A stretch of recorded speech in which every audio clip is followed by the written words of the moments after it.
after 17 years, the rallying call of Reformasi, reform, has gained greater meaning, you see, and significance.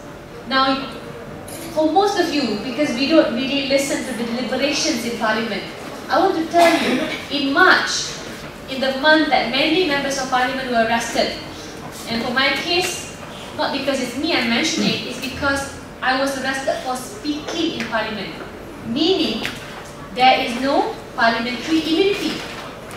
So what did I raise? I said, during my one night in cell, who was also detained?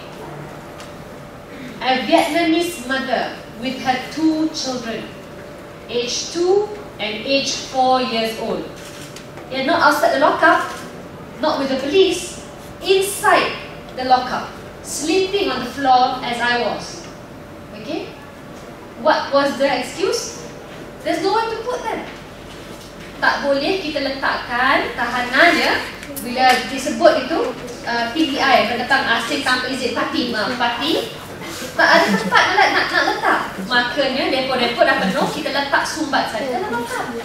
Anak 2 tahun, 4 tahun yang bagi kebajikan, the ones that provided welfare, pampers, milk, were the ordinary police officers in charge.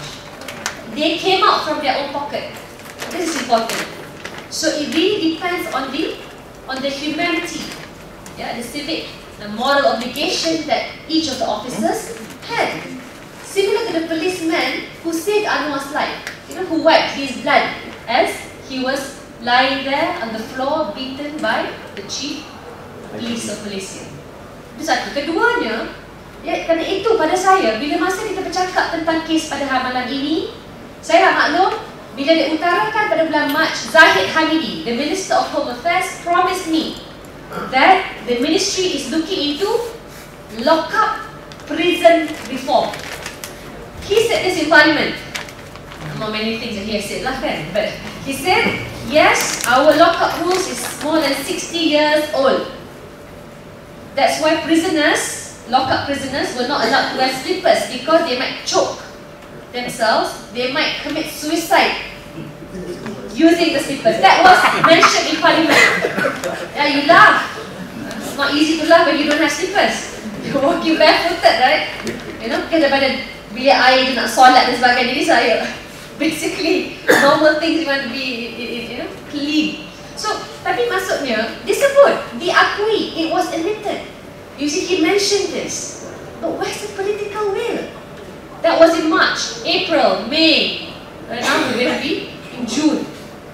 Nothing has happened. I tell you what has happened. So realization, you know the lockup rules are archaic. There's a clear-cut guideline now. There's a body committee looking into the whole of prison reforms so that we are in line with United Nations standards. What has happened? I tell you what has happened. 139 bodies found in mass graves in Perlis. Ya, nyawa-nyawa warga Rohingya, warga Bangladesh yang tak dikenali, yang hanya dilihat dijumpai tulang-tulang berserakan. Pak kata Khairul Anwar. So for me, please understand, this is something that you can certainly do. Of course, you demand for Anwar Ibrahim's freedom, but I want to just put the meaning it has for me as a legislator. That I see the importance of when you talk about reformasi, reform, to the point on how you treat your prisoners, to the point on how you manage your prisons in your own country. You see, Mandela used to say, the measure of how great a country is, you know how great it is after you've lived in its prisons. You see, and of course do something about it lah. You don't just go through prison and then you forget about it and it's dirty and horrible and people suffer continuously. So I want to bring home that point. Pada saya, bila masa kita bergerak, semua yang di sini memahami apakah yang kita boleh buat dari segi konkret, bagaimana pelaksanaan di semua di bawah takbir urus kita, di bawah Pakatan Rakyat atau mana-mana parti sekalipun. Terima kasih.